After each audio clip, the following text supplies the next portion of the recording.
सर्वांना ज्या वेळेस ना मी तुम्हाला सांगणार नाही की मी कोणासाठी काय काय केलेले कारण का एकदा केलं 100 वेळा ते काढायचं नाही. लोक तर बाई खाल्लेलं काढतात.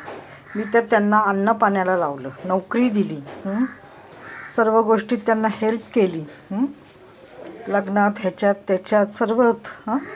तेव्हा मीच लागत होते पहिली, मला बोलायल्याशिवाय होत नव्हतं. आणि आता बाई तुम्ही का गं बाई माझ्या संगती एवढं वाकडं झालं? काय तुमचं मी घोडं मारले?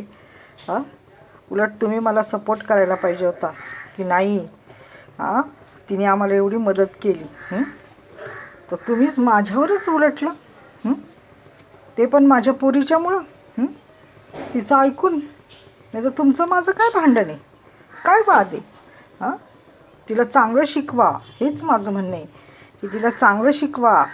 चांगलं राहायचं कसं, तुझ्या आईने तुझ्यासाठी एवढं केलं, तिला चांगलं शिकवा की. माझं काय म्हणणं आहे, मी काय म्हणते का? तुम्ही तिला प्रोत्साहन नका देऊ. हेच माझं म्हणणं आहे, दुसरं काही म्हणणं नाही.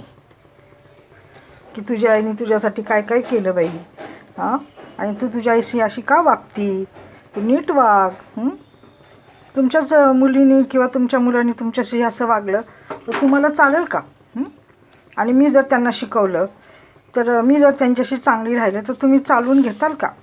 तुम्ही तर किती लाखाचं बोलताल. काय तिला डोकं आहे का, हे का ते का, आहे की नाही? बोलताल का नाही? मग माझा पण जीव आहे, माझ्या पण घरात काहीतरी वाईट झालेले, वाईट घडते. ती मुलगी नीट राहत नाही, त्यामुळं मी बोलती आहे. नाही तर मला काही येड लागले का? इतक्या दिवस मी बोलली नाही आणि आत्ताच बोलायला 3-3, 4-4 वेळा पोलीस कंप्लेंटी झाल्या. काय सगळं तुम्हाला माहिती आहे ना? अजून सांगू,